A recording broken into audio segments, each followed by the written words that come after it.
धर्मराज युधिष्ठिर को इतना सत्य बोलने वाले, इतना सत्य बोला करते थे जो कि उन्होंने अपने जीवन में कभी झूठ बोला ही नहीं। इतना धर्मनिष्ठा थे, लेकिन क्या कारण पड़ा उन्हें झूठ बोलने की? क्यों वो झूठ बोले? न चाहते हुए उन्हें झूठ बोले तो नहीं, लेकिन चित्रगुप्त ने उनका नाम झूठा साबित कर दिया, लिख दिया। अपने रजिस्टर में उन्होंने लिख दिया कि ये मृतलोक में झूठ बोले हैं। अब ये झूठ का कारण क्या है, आइए हम बताते हैं कथा में। आप सब जब पूरी कथा सुनेंगे ना, तो आप सबको पता चलेगा कि युधिष्ठिर जी को क्यों झूठ बोलना पड़ा। वैसे धर्मराज युधिष्ठिर जी न चाहते हुए झूठ उन्हें बोलना पड़ा, जो कि पूरा बोले ही नहीं। फिर भी चित्रगुप्त जी अपने रजिस्टर में झूठ का लिख दिया कि झूठ इन्होंने मृतलोक में जाकर एक बार बोले हैं। जब महाभारत का युद्ध चल रहा था, शुरू हो गया था, तो आप सब सभी जानते हैं कि दुर्योधन के पक्ष में मामा, दादा, गुरु, भाई, बंधु, सारे रिश्तेदार दुर्योधन के पक्ष में थे। यहाँ तक कि कृष्ण भगवान का औछड़ी सेना भी थी दुर्योधन के साथ में। पांडवों की तरफ केवल श्री कृष्ण थे, वो भी सारथी के रूप में। अधर्म था, जो भी था सो था। इन लोगों के पास गिने चुने आदमी थे, सेना कम थी,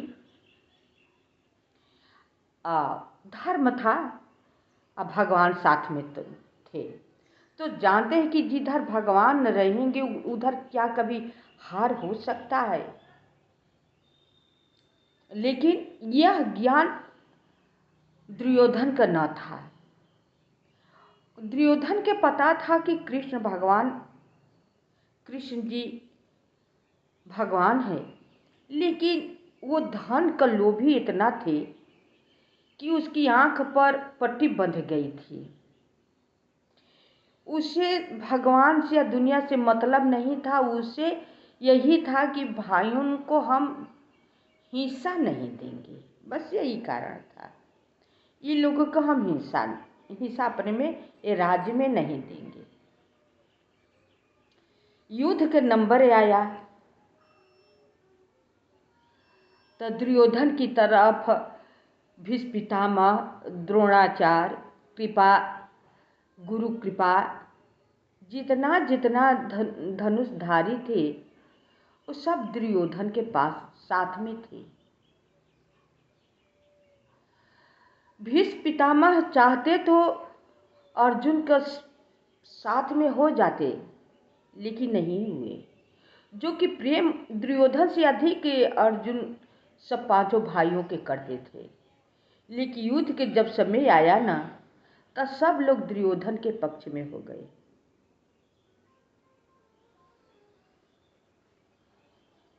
सेनापति हुए भीष्म पितामह। जब सेनापति हुए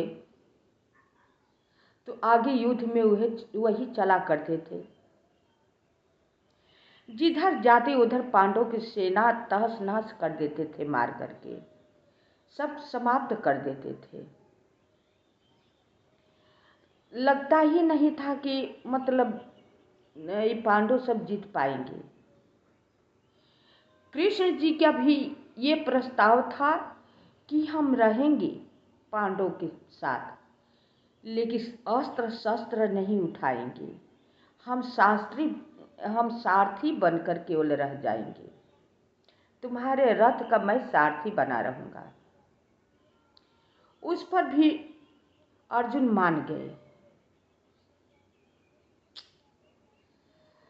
युद्ध होने लगा। यहाँ तक कि अभिमन्यु 16 साल का लड़का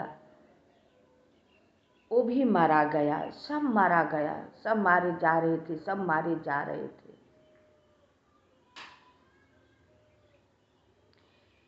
तो रात का समय एक दूसरे के सब लोग समाचार पूछा करते थे। अर्जुन पूछे कि आप हमेशा आशीर्वाद देते हैं विजयी भव। अपने बाण से जब युद्ध के समय आमना सामना जब होता था तो ये पांचों भाई अपने बाण से द्रोणा गुरु कृपा का और भीष्म पितामह का अपने बाण द्वारा प्रणाम किया करते थे। तो आशीर्वाद लोग देते थे कि विजयी भव। अब का आशीर्वाद का महत्व नहीं है, पहले का आशीर्वाद का बहुत महत्व रहा करता था। जो आशीर्वाद दे देते थे वो हो जाता था। तो वो लोग हमेशा विजयी भव आशीर्वाद दिया करते थे, लेकिन जब रण में उतरते थे युद्ध करने के लिए तो सेना को मार कर लोग गिरा देते थे। पांडवों की तरफ का सेना सब खाली हो जाता था।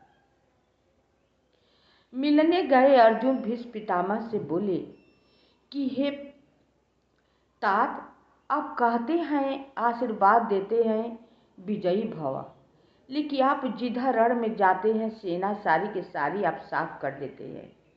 जब सेना सारे आप मार ही देंगे तो हम लोगों की विजय कैसे होगा।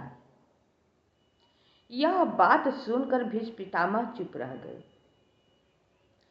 कुछ देर के बाद बोले कि ऐसा करो, तुम्हारे पास शिखंडी नाम का है योद्धा, वो है तो न पुरुष में है न स्त्री में है, लेकिन हम पूरा तरह से उसे हम स्त्री समझते हैं, तो स्त्री के ऊपर हम अस्त्र शस्त्र नहीं उठाएंगे। जब युद्ध करोगे, मैं युद्ध करने लगूंगा, तुम्हारा हमारा जब युद्ध शुरू होगा तो शिखंडी को सामने खड़ा कर देना। जब शिखंडी सामने आकर खड़ा हो जाएगा ना, तो मैं अपना अस्त्र शस्त्र रख दूंगा, तुम मुझे मार देना, तब तुम्हारी जीत होगी। ऐसे तुम्हारी जीत को कोई उपाय नहीं है। यही काम हुआ सुबह। शिखंडी को खड़ा कर दिए अर्जुन जी, अपना अस्त्र शस्त्र रख दिए भीष्म पितामह। अर्जुन तीर पर तीर रोता रहा और चलाता रहा। वो नहीं चाहता था कि अपने गुरु के ऊपर हम अस्त्र शस्त्र चलाएं, लेकिन कृष्ण जी कहे कि चलाओ चलाओ अर्जुन, ये अवसर जब चुक जाएगा ना तो आएगा नहीं। अब रहा द्रोणाचार्य बन गए उनके पद पर सेनापति। द्रोणाचार्य उतना ही धनुर्धर वीर थे, जिधर चलते सेना साफ कर देते थे। अब यह वो तो रास्ते से हटे, भीष्म पितामह द्रोणाचार्य तो गुरु है, इनको कैसे हटाया जाएगा। तो ये उपाय कृष्ण भगवान बताए कि तुम्हारे पास अश्वत्थामा नाम की हाथी है। द्रोणाचार्य गुरु को भी लड़के के अश्वत्थामा नाम है। अश्वत्थामा नाम का हाथी को भी मार देना, शोर कर देना कि अश्वत्थामा मारा गया, अश्वत्थामा मारा गया। जब सुनेंगे द्रोणाचार्य गुरु जी कि मेरा पुत्र अश्वत्थामा मारा गया तो युद्ध नहीं करेंगे, पुत्र को शोक में अपना धनुर्बाण रख देंगे। उसी समय हे अर्जुन, तुम उन पर तीर बाण चलाकर उन्हें मार देना। एक उपाय करना कि उन पर बाण मारे, उनका सर काटना, और सर काटे तो वहाँ पर न गिरे, ऐसा सर काटिएगा कि उनके पिता समाधि में हैं द्रोणाचार्य जी की, उनकी गोद में जाकर उनका सर गिरे। सर में गोद में गिरना चाहिए। ठीक है। सुबह युद्ध जब हुआ तो भीम अश्वत्थामा नाम का हाथी को मार दिया। मारकर शोर मचा दे कि अश्वत्थामा मारा गया, अश्वत्थामा मारा गया। गुरु द्रोणाचार्य जी सुने, सब उधर का सुने, अश्वत्थामा मारा गया अश्वत्थामा मारा गया। विश्वास नहीं हो रहा था गुरु द्रोणाचार्य जी की कि मेरा अश्वत्थामा को कोई मारने वाला धरती पर है। कहीं मारा गया तो हाँ मारा गया, अश्वत्थामा मारा गया। कि नहीं, मैं नहीं मानूंगा, मेरा अश्वत्थामा इतना हल्का में मत कोई लो, मेरा अश्वत्थामा नहीं मारा जाएगा। सब लोग कहे कि हाँ नहीं, आप विश्वास कीजिए, अश्वत्थामा मारा गया।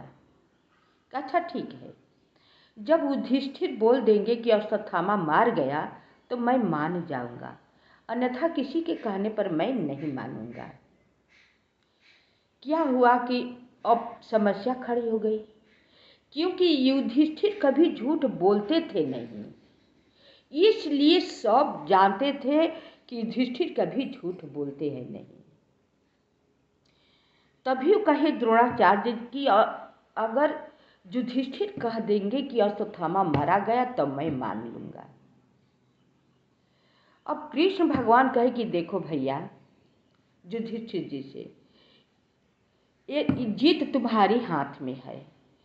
जब गुरु द्रोणाचार्य जी आपसे पूछेंगे कि क्यों युधिष्ठिर अश्वत्थामा मेरा पुत्र मारा गया, तो तुम कह देना कि हाँ, केवल हाँ कह देना, इसी में आप सबका जीत है, अन्यथा जीत नहीं है।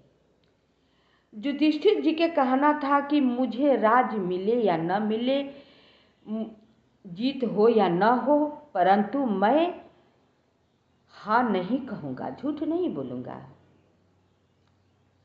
बहुत प्रेरित करके उन लोग मनवाए कि कुछ मत कहिएगा, केवल हाँ कह दीजिएगा, केवल हाँ। कहे नहीं, ये भी मैं नहीं कहूँगा, मेरे बस की बात नहीं है। पूछेंगे अपने गुरु के सामने तो वो भी नहीं कहूँगा, पूछेंगे कि अश्वत्थामा मारा गया तो मैं कहूँगा कि नहीं।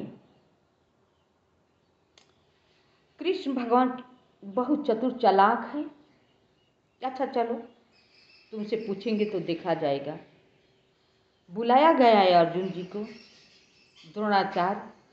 द्रोणाचार्य उस पार थे, इस पार युधिष्ठिर जी थे।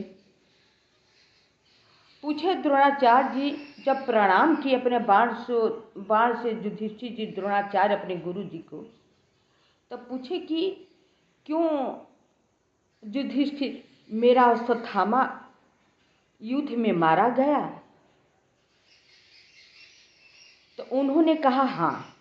तो हाँ के मतलब हाथी भी मारा गया है, हाथी का नाम था अश्वत्थामा। बोले कि हाँ।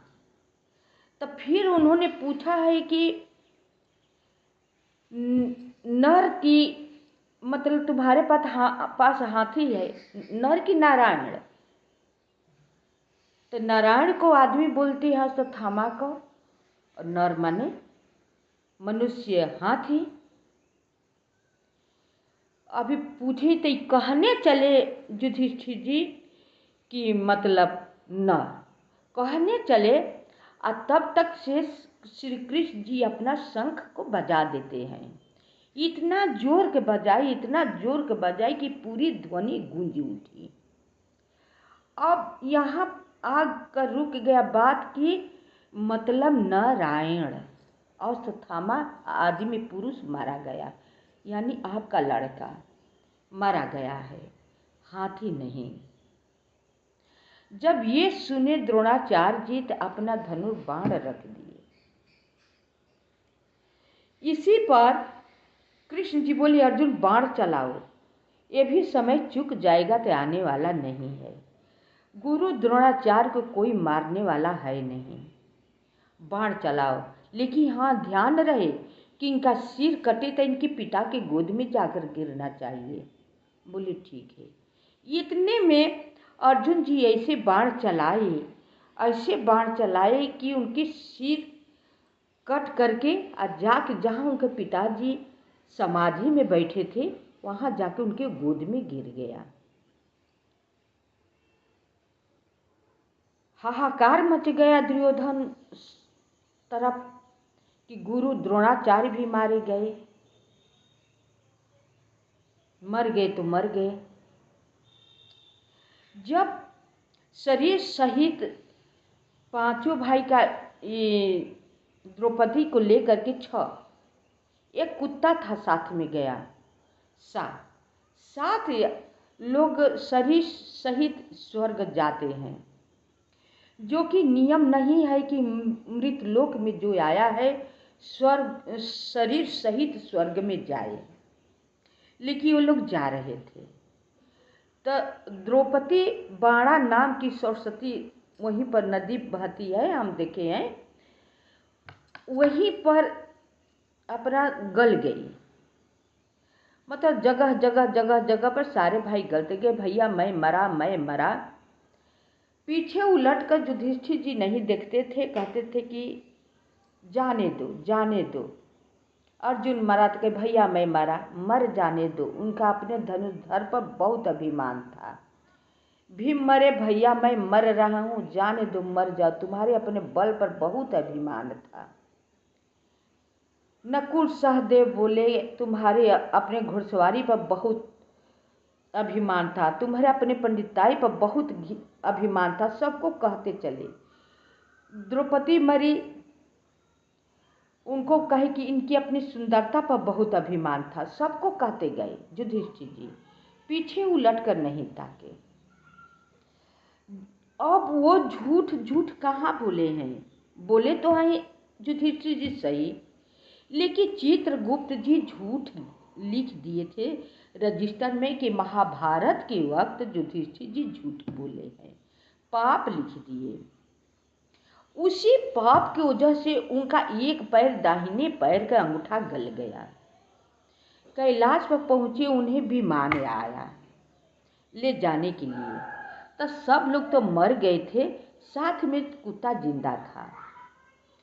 तो बोले युधिष्ठिर जी कि जैसे मेरे लिए विमान आया है, हम लोग 6-7 लोग चले थे कुत्ता को लेकर, 7 लोग, लेकिन 2 ही लोग बचे हैं, 5 लोग उधर ही मर गए। तो कुत्ता के लिए भी विमान आएगा तब मैं जाऊंगा।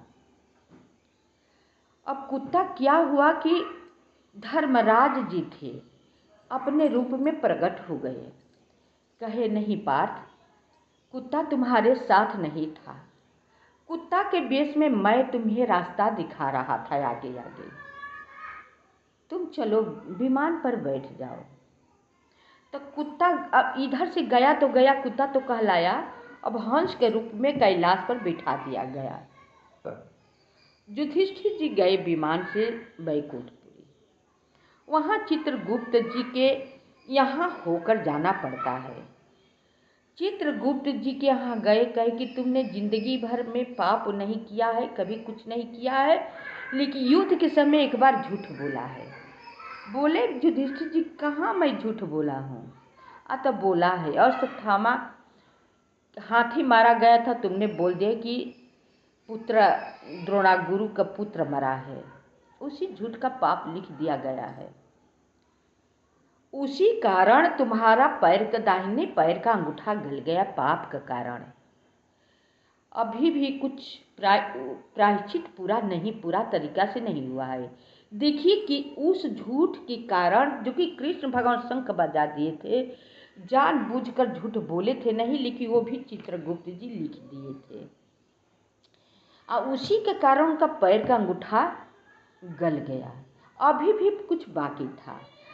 गुप्त रूप में अपने चित्रगुप्त जी कहे अपने दूत से कि ले जाओ इन्हें नरक दिखा दो, और चलते जाना, नरक दिखाते जाना, नरक दिखाते जाना। चलते चलते जब ये थक जाएंगे तो इन्हें अपने भाई, इनके भाई के यहाँ पहुँचा देना, क्योंकि बार बार युधिष्ठिर जी कहा करते थे अपने भाइयों के पास मुझे जाना है, मुझे अपने भाइयों के पास जाना है।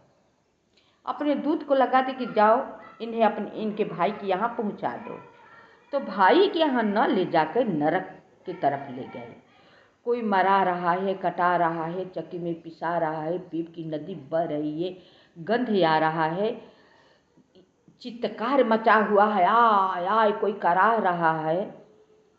दिखते दिखते युधिष्ठिर जी घबरा रहे हैं, बलु बहुत तरीके से घबरा रहे हैं। अब बोल रहे हैं कब रास्ता निकल जाए, कब रास्ता, मुझसे बर्दाश्त नहीं हो पा रहा है। अंधेरा है, चक्की चल रही, सब पिसा रहे हैं, कुटा रहे हैं, जैसा जैसा जो कर्म कर रहा है वैसा वैसा दुर्दशा हो रहा है। अंधेरा हो गया था, बदबू खूब आ रहा था। युधिष्ठिर जी बोले, बहुत वासना है, मैं घबरा गया हूँ, चलते चलते थक गया हूँ, रास्ता का पता नहीं है। बोले अवधूत कि अब थक गया? तो हाँ बिल्कुल मैं थक गया हूँ। बोले कि अब आपको पूरा हो गया, अब चलिए आपको भाई से मिला देता हूँ। तब ले जाकर उनका दूत उनके भाई से मिलाए। अब आप ही सब बताइए, यहाँ हम लोग बात बात में झूठ बोलते, बिना कभी मतलब का, कभी बिना, ज़्यादातर के तो बिना मतलब का। उसे कुछ होने जाने वाला नहीं है, फिर भी झूठ पर झूठ। गोस्वामी तुलसीदास जी लिखे हैं कि कलयुग ऐसा प्रचंड आएगा कि झूठ ही के खाना, झूठ ही के चलेना, झूठ ही के सोना, झूठ ही के उठना बैठना होगा। हकीकत बात है, झूठ को तो लोग रोटी बना लिए हैं, जानते हैं, उन्हें पता है कि झूठ बोलने के का कितना भयंकर पाप होता है। जब हमेशा कभी पाप नहीं किए थे, कभी झूठ नहीं बोले थे युधिष्ठिर जी, और उन्हें झूठ के इल्जाम लग गया और उतना दंडित होना पड़ा, तो ये बताइए, अपनों लोग दूसरे के अपने अच्छे बनने के लिए दूसरों के आरोप लगा देते हैं। पर से बड़े आदमी को कुछ न कुछ कह देते हैं, झट फटाक से कह देते हैं, जो जबान में आए कह देते हैं, थोड़ा संकोच नहीं करते हैं कि मुझे पाप होगा कि पुण्य होगा, उसे कोई मतलब नहीं है। इनकी हार होनी चाहिए, मेरी जीत होनी चाहिए, मेरी वाली ही होनी चाहिए। बस बात यहाँ पर ये चीज़ है कि हम जो कह रहे हैं वही होना चाहिए, सबका बात झूठ होना चाहिए। मुझे एक झूठ